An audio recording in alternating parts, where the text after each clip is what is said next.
Il est partout. Sur les peintures, les gravures, les statues. Immobile, droit, solennel. Et toujours, la même chose, la main dans la veste. Pourquoi? Une habitude? Un code? Ou un message caché? Et puis, autre bizarrerie.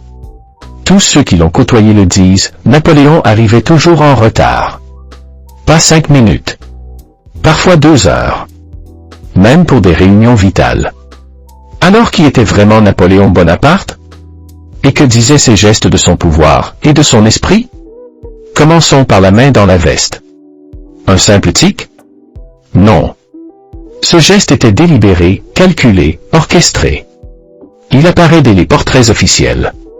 Peintre comme Ingres, David ou Gros le représentent ainsi, bras repliés, main droite dissimulée sous la veste. Pourquoi? Au XVIIIe siècle, c'est le signe d'éducation, de maîtrise, de tempérance. L'héritage des statues antiques, où les orateurs grecs et romains étaient sculptés la main cachée, symbole de calme intérieur. Pour Napoléon, ce n'est pas qu'une pose. C'est un message. Je suis maître de moi. Donc maître du monde. Mais certains y voient autre chose. Des rumeurs circulaient à l'époque, et si Napoléon avait une maladie d'estomac? Un ulcère? Un début de cancer? Il se tiendrait ainsi pour soulager la douleur. D'autres encore évoquent des rites maçonniques. Car oui, l'empereur fut lié aux loges. Et cette posture, à la fois discrète et codée, pourrait aussi signaler une appartenance ou une intention plus ésotérique. Mais maintenant, parlons de son retard chronique. Napoléon ne respectait jamais les horaires. Même ses généraux s'en plaignaient. Pourquoi? D'abord, parce que le retard est une arme. Faire attendre, c'est imposer sa domination. C'est forcer l'autre à patienter, à douter, à se soumettre. Abonnez-vous à Mystère de l'Histoire. Cliquez sur la cloche de notification pour être informé de nos prochaines vidéos. Ensuite, c'est aussi une stratégie psychologique.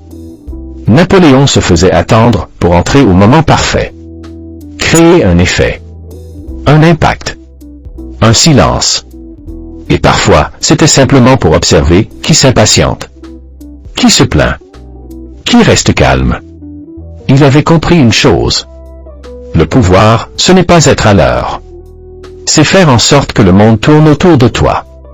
Au fond, entre la main dans la veste et les retards, Napoléon jouait un double jeu. Un maître de la communication visuelle, qui contrôlait son image avant l'invention de la photo. Un maître du temps, qui imposait son propre rythme au chaos du monde. Et si ce que nous prenions pour des détails était en réalité la clé de sa légende? À bientôt pour de nouveaux mystères.